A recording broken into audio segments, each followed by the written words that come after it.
Hey everybody, welcome to another episode of Purple Insider. Matthew Coller here. Returning to the show, Tej Seth. He is a data scientist, one of the best you'll find out there on the internet, and the co-host of the Stats and Scheme podcast. You'll never believe what they do on that show. They combine stats and scheme to break down football. Tej, it's great to have you back on the show. How you doing, man? Yeah, I appreciate you having me back on. Was sad that I missed you last weekend in Vegas, but I'm really glad to come on today and talk ball. Well, that's what I was thinking about as I was out there. Like, oh, if only Tej was here, then I would have had a good time. So it was a dark cloud over my trip to Vegas, but we made it through. No, I'm just kidding.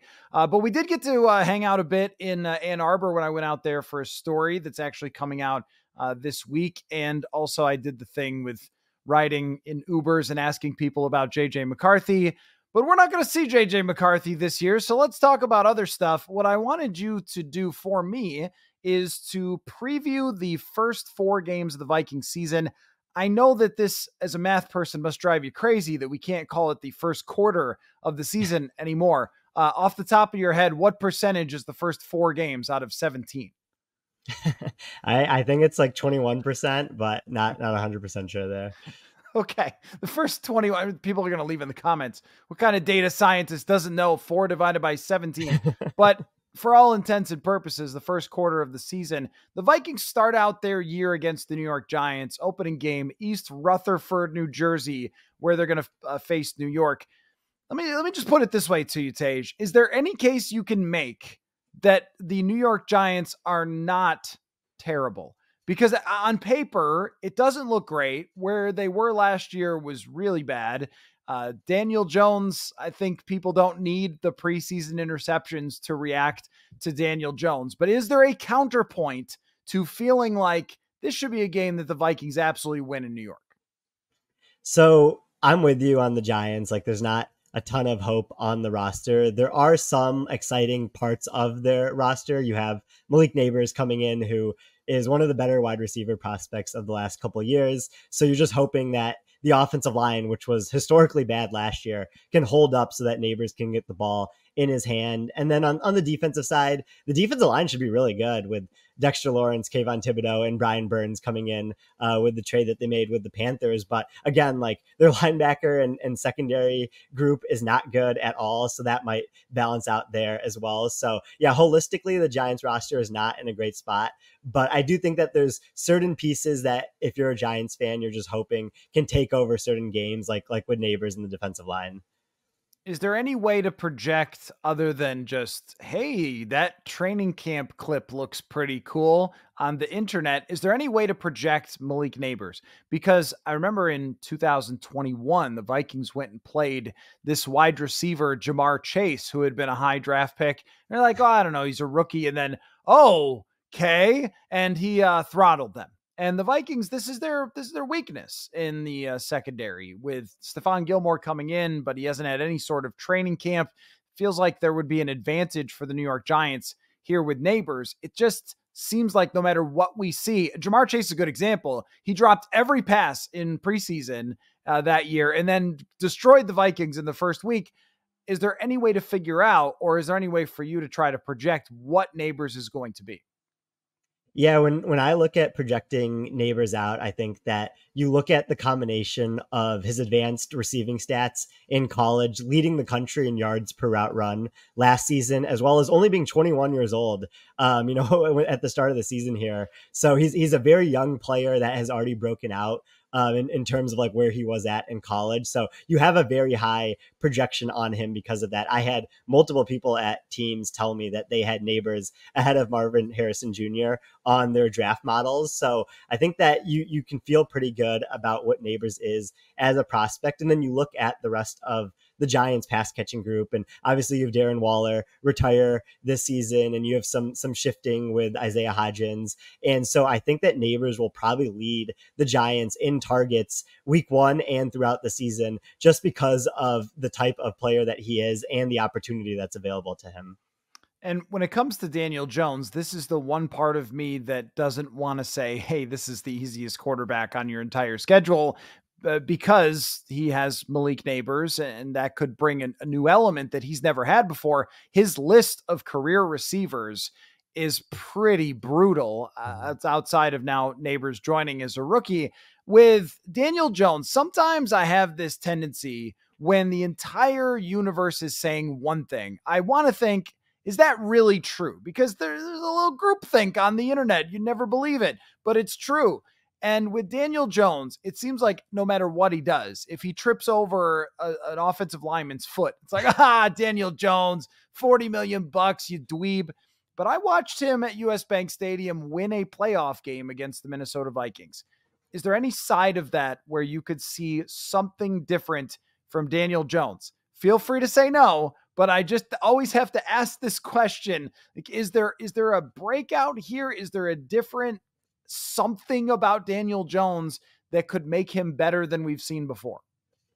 Yeah, so I don't want to say Daniel Jones is like a good quarterback or anything, but I am with you in a sense where like I think the hate has gone too far with him. We only are one season removed from him ranking very highly in expected points added and winning a playoff game, like you mentioned, against the Vikings, where he was really able to show how good of a rushing threat he is, as part of an offense. So I think that, yeah, the public consensus on him has probably shifted too far in the other direction. And with an okay offensive line and the receivers that we just talked about, Neighbors, Darius Slayton, and the some of the others that they're hoping for development from, like there is a path to him having average production as a quarterback, but you need a lot of things to go that way for it to happen. And because of the state of their offensive line, it probably won't happen this year, but there's definitely the tail outcome that is in play for Daniel Jones. Now, for each one of these games, as we do this preview, I just want to go, what if they win? What if they lose? Like, what if the Vikings win? What if they lose? If they win this game, then I think we'll all say, okay, well, that's pretty big because the upcoming games are really difficult for the Vikings. And trust me, there are more interesting teams to discuss as we go forward than the Giants. But I feel like if they lose this one, Tej, it could get pretty dark pretty fast for the Vikings, because this is a team in the Giants that I think we all expect to miss the playoffs. And I do also want to give Daniel Jones, like you said, a little bit more credit. He is an NFL starting quarterback. It's just when someone gets paid that, we can't ignore it. We always just have to go back to it because it is relevant in relation to the player. If the Vikings don't win this one, then I think we're already starting to talk about like what now, which is crazy because it's week 1, but that's just how this schedule is laid out. Yeah, I mean, there's definitely overreactions to week 1 every year, but there would be some signal in the Vikings losing this game just because of not only the state that the Giants roster is in, as we've discussed, but also just you should match up pretty well against what the Giants have to offer with your offense versus the Giants defense, where like their secondary is in a bad spot right now. And your strength of your team is your pass catching options and how well your tackles block and pass protection, and Sam Darnold getting these last couple of weeks to prepare for full-time starter. Like you should be able to put up pass numbers in this game. And if that's not there, I think it is worrisome for the Vikings. I think the only way they lose this game is if Dexter Lawrence completely wrecks it, which is very possible with the interior of the Vikings offensive line. And he also did that on 4th and 8 in a playoff game that caused an infamous check down for the Vikings against the Giants. But I mean, while Kirk Cousins checks down, Sam Darnold just throws it to the other team. So I think there is an opportunity here for Darnold to have a huge start to the season, get some confidence going, headed back home for the home opener. But on the other side of that, you're going to go, if you can't beat that team, then San Francisco, who's up next, is going to be a problem. And the next 3 teams the Vikings face, to tell you the truth, I'm very intrigued by all of them. So I apologize to everyone for the first 9 minutes where we both went, Giants, week 1. Okay. Because I'm very excited to talk about the 49ers. I think there's a world here where the 49ers are just not what they've been in previous years. One, when teams go to the Super Bowl, it is hellacious on everyone's body. You're going through all these playoff games all the way deep into the playoffs. You don't have anywhere near as much time to recover. And also when you win a lot of games, people start asking for money, and they've had controversies with contracts with Brandon Ayuk, if anyone's heard anything about that this offseason, with Trent Williams now potentially not even starting the season playing, which would be huge for the Vikings facing them in week 2. And also, my favorite little stat nugget that I've dug up through the offseason is that quarterbacks that average over 9 yards per pass attempt have never repeated it again the following season. It's only happened a handful of times ever, what Brock Purdy did. And the next year, no one has ever been able to do it again. Not even Aaron Rodgers, not even Matt Ryan. Who was another one? I think Randall Cunningham may have been another one in 1998. So there's only a handful that have ever done this. They usually don't do it again. I'm looking at San Francisco as potentially vulnerable headed to US Bank Stadium and a team that may not achieve as much as everybody thinks. How hot is that? Is that a hot take? Yeah, that is a strong take, but I could see it. I mean, you look at San Francisco's offense last year, and they were historically good in every category that you could be. And I think that going into the offseason, especially early offseason, like before draft time, you felt like not would they repeat that because of just natural regression to the mean, but you still felt like they were the best offense in the league. But now you have the Brandon Ayuk and Trent Williams contract situations, as you mentioned, where even if those do get resolved before the season, which we are getting pretty close to kickoff here, like I don't know what type of shape those players will be in when they end up playing. And so if one of them isn't playing, I think that they go from a team that we project as like the best offense to maybe borderline top 3, top 5. So you definitely take a step back there. And I think that what was the only thing that could cost San Francisco's offense last year was turnovers, as we saw in the Vikings game with McCaffrey fumbling on the opening drive. Like there will be more things. There will be a smaller margin of error for them this year because of some of the things that we just talked about.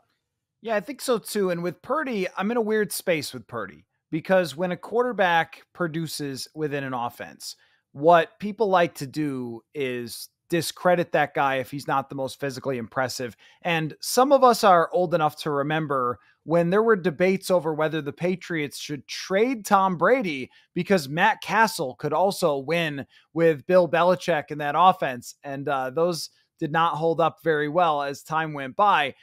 But it was a Brady thing. It's any quarterback. It was a Kurt Warner thing. Is it just the system? Is it just the receivers? Is it whatever? And I was like, who cares, right? Jared Goff runs into this with the Detroit Lions. Wow, it's just Ben Johnson. It's just the line. It's just whatever. And I'm like, you know what? If he wins a Super Bowl, he doesn't have to give the ring back because someone blocked for him. And at the same time, I look at the PFF grade. I look at the turnover-worthy plays for Brock Purdy. And if there's one thing that I think is going to regress with him, it's that people will catch the interceptions a little bit more than they did last year. And I think this is the Vikings' opportunity. So that's one. And I also think the other side of it is, I don't know how good San Francisco's defense is now. I wasn't totally sold on them as a great defense last year. I thought they had some pretty significant weaknesses. And I don't know where they've gotten better. So they're good with a couple of defensive linemen, and Fred Warner is fantastic. But the secondary, a little bit wonky there. So I just feel like there's a little more rocky ground for this team than maybe there was last year. I think I agree with that. I think that the Hufanga injury was really bad for San Francisco last year, and it really opened up the middle of the field for them, and they were getting picked on a lot in those games after him. So I think getting him back from injury, as long as he can kind of get back to 80-90% of where he was pre-injury, should be beneficial to their defense. But they did have some holes at the end of the year, especially just getting gashed on outside runs that like teams like the Packers and Lions took advantage of in their playoff games. And they were still able to win both of those because of how good the offense was and the pass defense stepping up. But there definitely are some areas to attack the 49ers defense, but I still think that they'll be pretty sound this year just because of the high level talent that they have. It might just not be what they were the first half of the season when they were like a top 3 defense in the league. I think, I'm sort of insulting them, but I still think they'll be a playoff team. I still think they'll be very good. It's just a little bit maybe more winnable for the Vikings in week 2 than it looks on paper going into the season. That's what I'm trying to project here. What if they win? What if they lose? If they win, it will be a celebration. If Sam Darnold is able to beat his former team, and then I think we're going to start talking about already, even after 2 weeks, we're going to start talking about, okay, can this team actually match up with very good teams? If they lose, it will just be like, oh yeah, well, of course they should have lost at San Francisco. You agree with that? Yeah. Oh yeah, for sure. Definitely agree with that. How about Houston? I really like talking about Houston. They are the most disconnected franchise normally from the Vikings, about as far away from the Vikings as ever. But now there's a lot of crossover, a lot of revenge game action going on. Danielle Hunter, Blake Cashman, Jonathan Grenard, and of course, Stephon Diggs coming to US Bank Stadium. How interested are you in Houston as a Super Bowl contender? Are you there yet with them? I think that they should be in that second tier behind like the bona fide Super Bowl contenders. I think that obviously their pass offense is probably going to be really, really good. I'm a little bit worried about their secondary situation if they have to have Jeff Okudah as their third corner out there because of the lack of depth they have at corner. But that's really just being nitpicky about the rest of a Texans roster that is in a pretty good spot right now. Yeah, I think with CJ Stroud, you're always trying to figure out, okay, like we were talking about with Brock Purdy, is it a 1 year thing? Is it a multi-year thing? But with CJ Stroud, his draft status, his size, and you know what I really like about him is just his joy for the game. This Mm-hmm. guy seems to want to always be talking football, doing football, being around football. And I think he can only get better with the fact that they've added another weapon to him. And wherever Stephon Diggs goes, people could say whatever they want about his personality. Wherever he goes, his quarterbacks get better.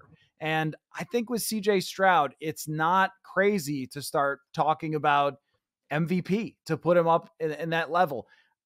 Maybe is that too much? I think that that's not too much with what they've been able to surround him with, plus the system that he plays in. I don't think so at all. I mean, obviously, you're always worried about a sophomore slump happening, some regression to the mean there. But yeah, I mean, you brought up a lot of key points there. He has the draft prior, being very high on him as a prospect, and then what we saw from him last year, despite their offensive line just being a rotating door of different people that were stepping in there, and losing Tank Dell for half the season. So now you get him back. You bring in Stephon Diggs, like you mentioned, like there's so much opportunity for CJ Stroud to lead the league in passing efficiency this year because of what they've surrounded him with and how good of a player he is. Like, I think the most impressive thing about him is just his calmness in the pocket and how he's able to go through his progressions while also avoiding sacks is like a great combination of what usually works for quarterbacks in the NFL. Yeah, I've been trying to think of some sort of comparison for him because he does it in a little bit of a different way. I've got a comparison, but it might be on the too high end. But he kind of reminds me of Drew Brees a little bit, only bigger. The way he throws the football, his anticipation, his sort of freakish type of matrixy ability to see the field, even though he's not the hugest guy, there's something there with him because he doesn't do it in the same way as someone like Josh Allen or Patrick Mahomes, where they see the field, they know their offenses, but also there's that huge scrambling element. Mm-hmm. There's a little bit of that with CJ Stroud, but not really. Just completely winning with his brain from the pocket. It's incredibly impressive and fun to watch. Yeah, no, I was actually, when you said it, that you were going to come up with a comp that was pretty high end. Like I was thinking young Drew Brees. So I'm glad that you mentioned that one there because yeah, I mean again, like you mentioned, his pocket mobility is not what it is to Mahomes and Allen, but it's still very impressive how he's able to maneuver inside that area of the pocket, but also just the accuracy at all levels of the field. You rarely see him miss throws that he should make, and then he'll make a lot of throws down the field to Nico Collins and Tank Dell that are very, very impressive throws and usually on the money. So you do the stats and scheme podcast. What do you think of stats and scheme of Brian Flores' defense? Last year, the stats were super interesting because he blitzed more than anybody else and also dropped 8 more than anyone else. Yeah. And that's the scheme part of it too, is that they don't really have a defined scheme in the same way. Like when we talk about a Fangio system or something, it's not like that. kind of this morphing thing that they're changing all the time. How does this match up with offenses like San Francisco and Houston, who run more Shanahan type stuff and love their play action and build everything off of the run game? I feel like this is a very fascinating matchup to see a really unique defense versus these offenses that have proven over long periods of time that they can do the same thing with shape shifting, but also they have that base of running and play action that seems to really work. Folks, US Cellular noticed that the way we use our phones has gotten to be ironic. We try to put our phones down for dinner, but the menu is on a QR code. That's ironic. We hit like on social media posts that we don't actually like. Ironic. Which is why US Cellular has created Us Mode to help us reconnect with each other and use our phones less ironically. A phone company wanting people to use their phones less? Ironic. Let's find us again with Us Mode from US Cellular. Visit uscellular.com/built for us to get started. I think what the big thing is when a Flores defense faces one of these offenses is how much control the quarterback has with checks at the offensive line. And I think that Purdy is someone who doesn't have a ton of control. It's, on the show, like Sean will usually mention that it's a set it and forget it type of pass blocking system. And we saw that creep up on them in the Super Bowl where, the Steve Spagnuolo was sending a lot of different rushers from different areas. I even think in the 49ers Vikings Monday night game earlier in the season last year, that also hurt Purdy there as well, just with all the different types of rushers that can come from different areas. I think that Stroud is someone who seems to have more control with that. So he might be better off in when facing a Flores defense, but it'll be really interesting to watch both how these quarterbacks respond to all the pressure and drop 8 that they're having to see on a snap by snap basis, but also what the offensive coordinators or the play callers do to allow them to have freedom in that sense. I think the what if they win, what if they lose against Houston is very similar to San Francisco, that if you're able to beat Houston, I think that if they are able to split those two games, then they can survive the rest of the schedule. Because when you get past the first half of the schedule, that's where you're getting the Colts, Jaguars, Titans, Bears, Cardinals, Falcons. Like those aren't the level of team that we're talking about with San Francisco and Houston. But if you take several haymakers at the beginning of the season, then it's just going to be hard to recover and the margin for error becomes so low. So I think that they have to win one of these two in order to make their case eventually for the playoffs. I agree. I think being 2-1 after 3 would be a good spot for the Vikings and probably have you feeling pretty good about Sam Darnold for at least the next couple of games. 1-2 wouldn't be any major panic buttons just because of how good San Francisco and Houston are going to be. But as long as they're competitive in those games, I think that you should be fine with the rest of the schedule. But obviously you'd like to at least get one of these 2 wins here in weeks 2 and 3. All right. Green Bay at Lambeau. Tej, you ever been to Lambeau? It's pretty cool. I've not. I need to do that. It's on my bucket list for sure. It's pretty cool. I know Vikings fans, they got to admit it. They like to take that trip. When I'm driving down there, all I see is a bunch of people with Viking stickers and stuff on their cars. They like to go down there. They like to eat brats in the parking lot and then go sit on those metal stands.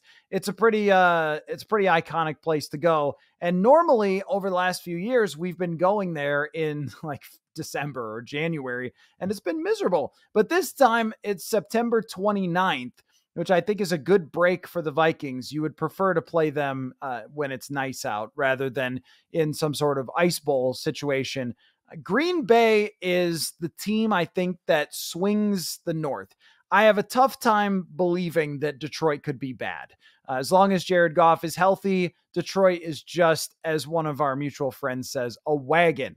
There's so much to them that even if they lose a couple of players here or there, they're going to be one of the best teams in the NFL. But where Green Bay feels more fragile to me. Is that wrong?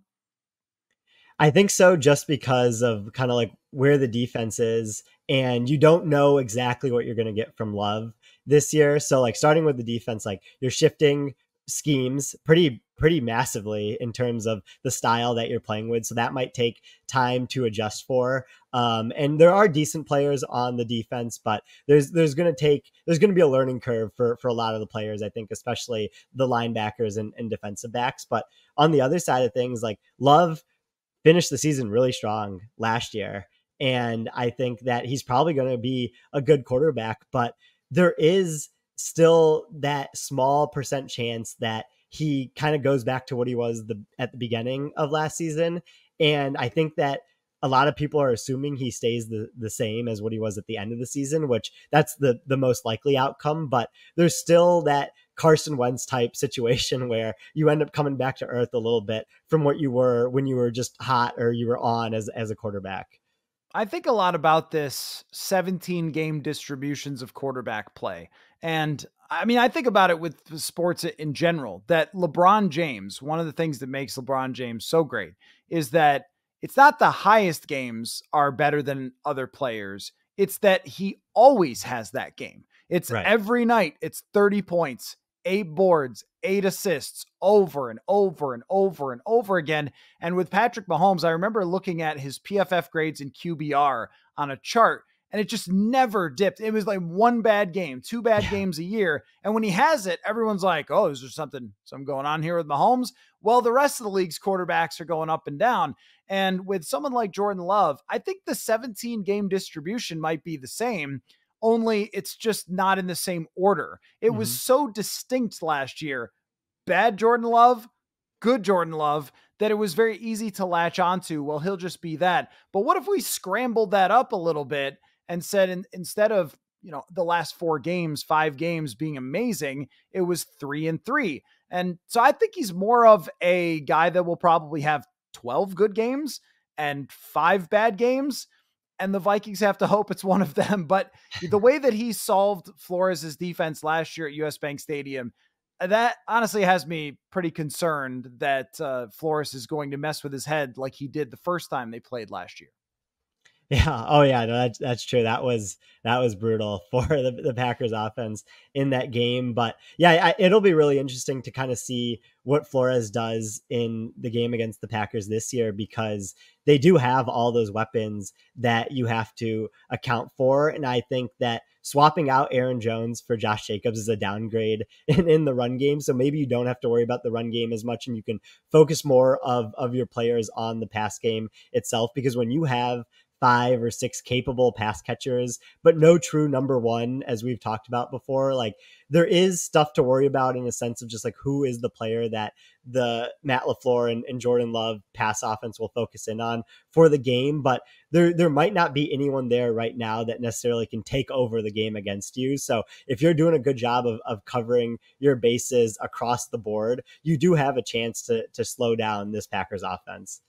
How would you weigh if you were starting a franchise, you had no players at all, no roster, and you had to make your first hire, the head coach? Would you hire Kevin O'Connell or Matt LaFleur?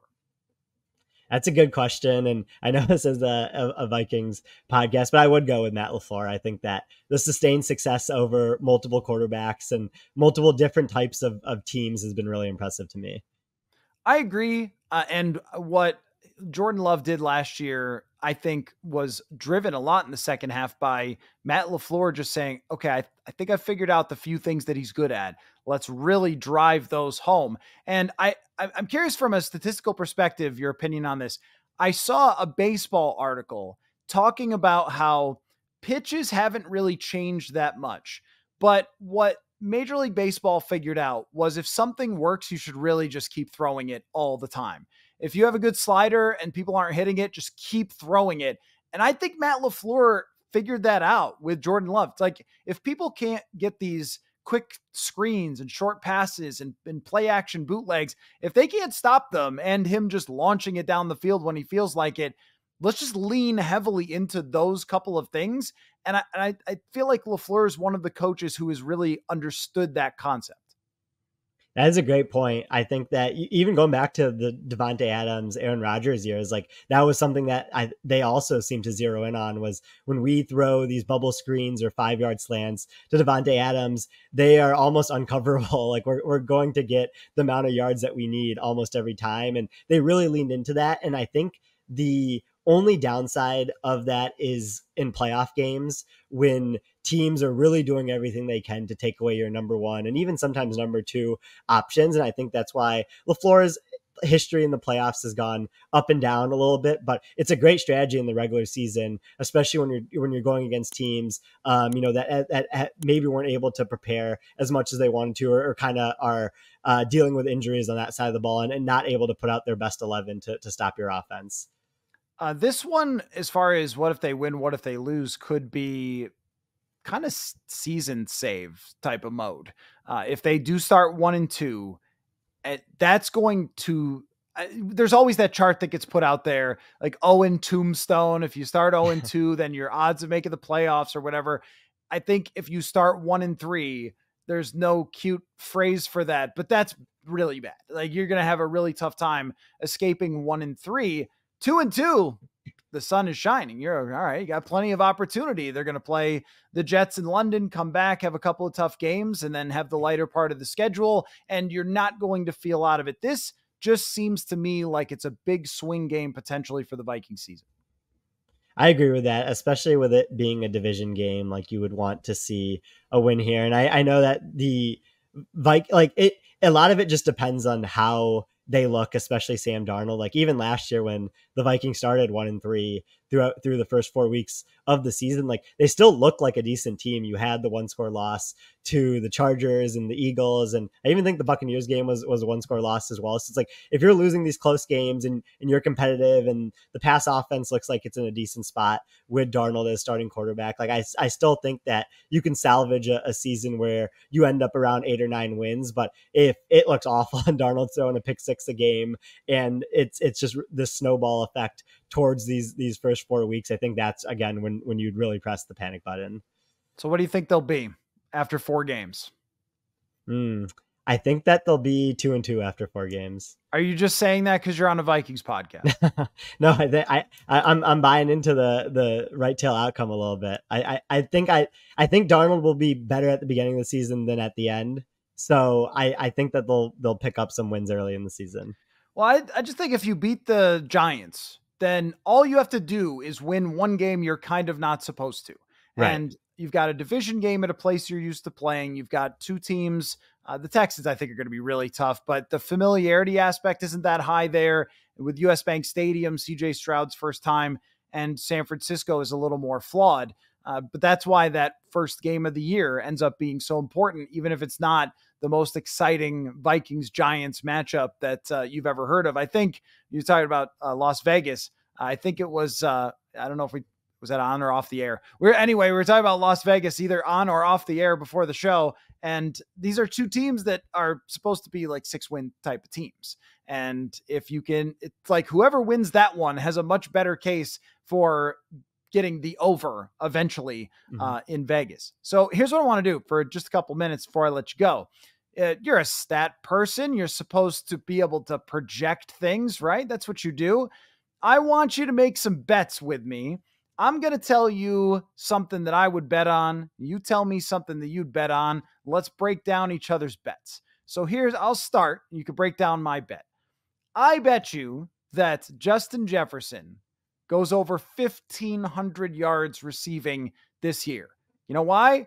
Because Sam Darnold is going to pump him the football because it's his only chance at any type of success. And I also think the Vikings are going to be trailing in some games where they don't have any other choice other than to just keep throwing the ball to Justin Jefferson. Is that a bet you would take or not? I am on board with that one.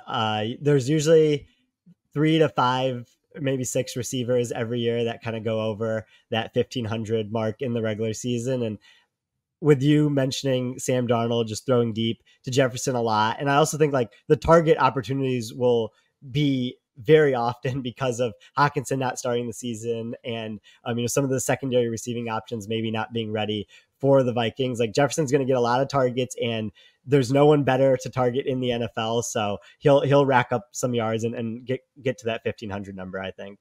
And maybe that's not that controversial. Maybe I should have gone higher. Maybe I should have said 1,800 yards, but I don't know if Mhm. I'm that confident. If Sam Darnold were to go down and Nick Mullins comes in, then I might go 2,000 yards with the way that Nick Mullins did nothing but throw to Justin Jefferson every play when he was the starting quarterback. What do you want to bet on? What are you going to bet? All right. So I know the Vikings rush offense hasn't been great these past couple of years, but I'm betting on Aaron Jones hitting 1,000 yards rushing this season.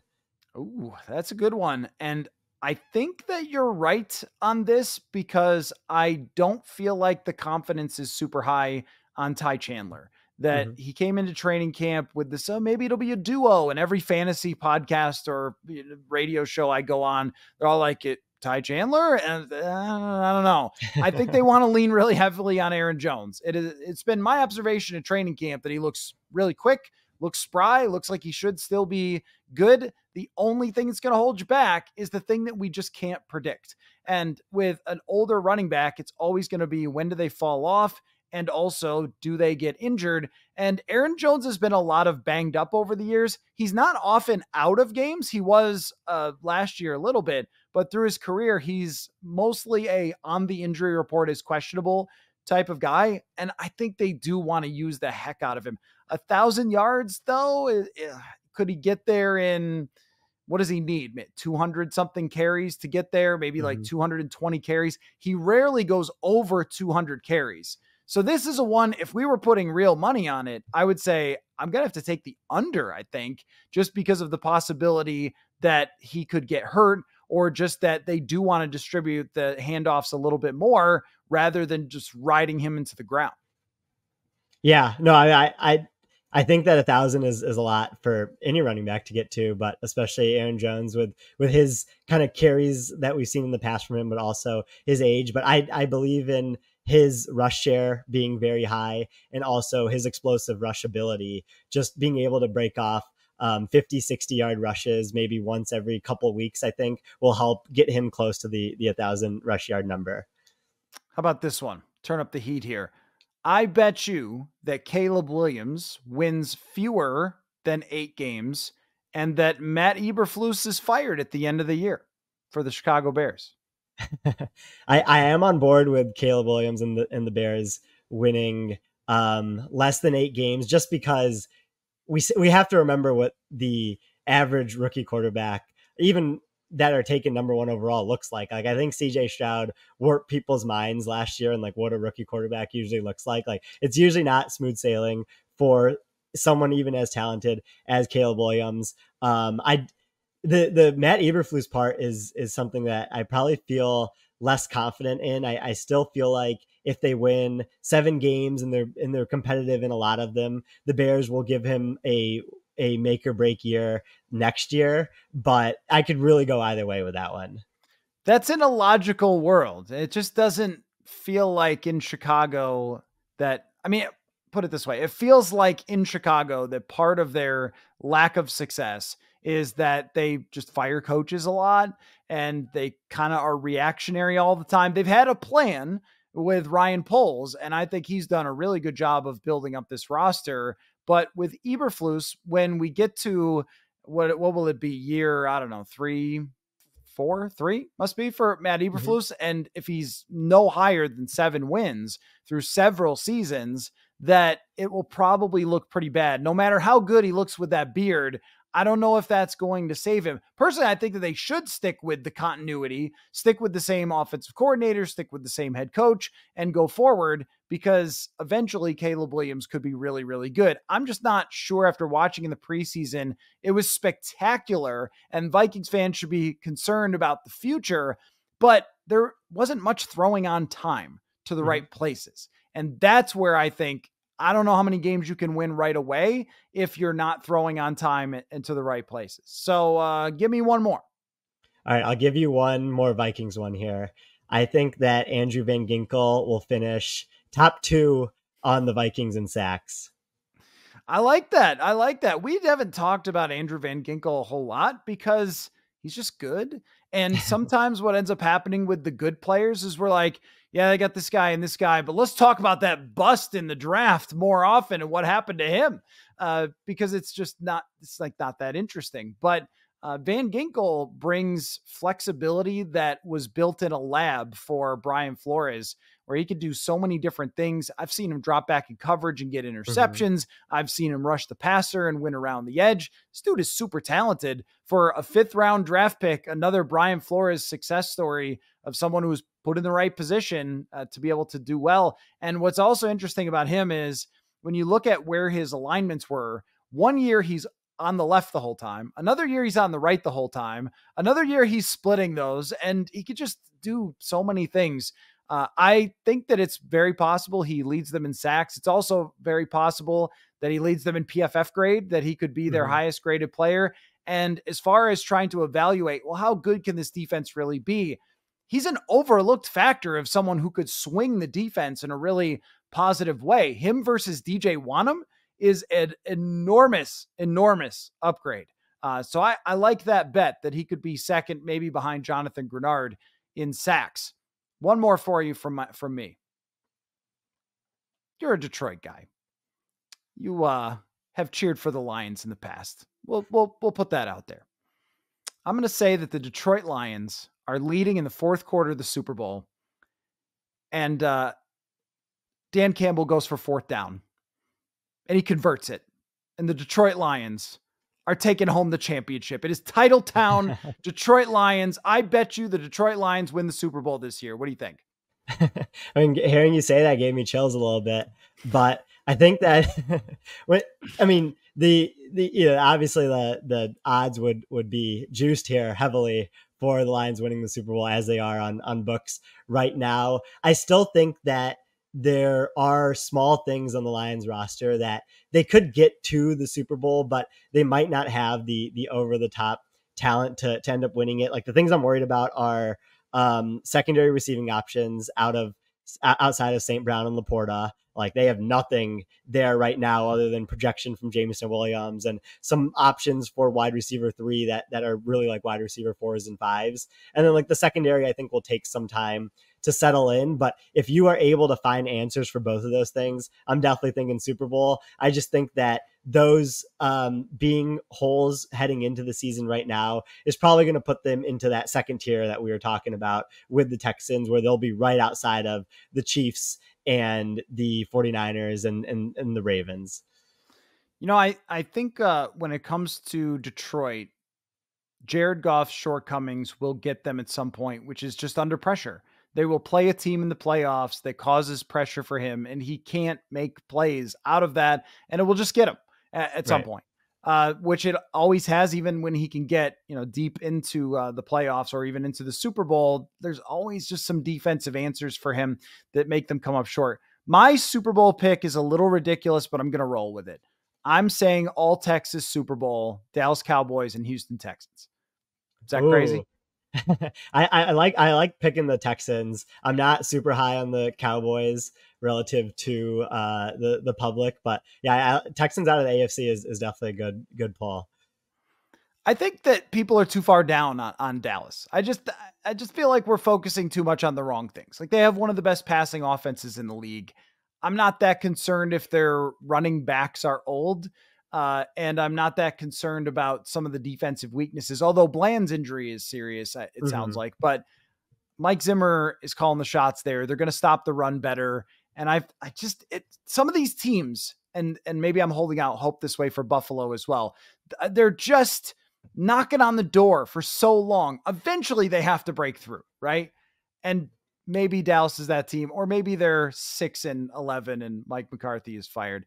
I don't know. That's why we watch the games. Tej Seth, one of my favorite people in the world to have on the show, Stats and Scheme podcast. Really appreciate you coming on, man. We'll definitely do it again. And what I'd like to do is the next time we talk about this, let's talk about how our bets are going. So if we're connecting halfway through the season, let's go back and look at these and see if we're looking good or not. Yeah. Oh, we definitely have to keep track of our bet slips there. Not throw them away when we think they're gone. They can always make a comeback. Exactly. Tej, we'll talk to you very soon. And what is it? Tej Analytics or something on Twitter. People should follow you. Yeah, TEJFB Analytics. Very good. All right. Thanks everybody for listening/watching. Thank you, Tej. We'll catch you all next time.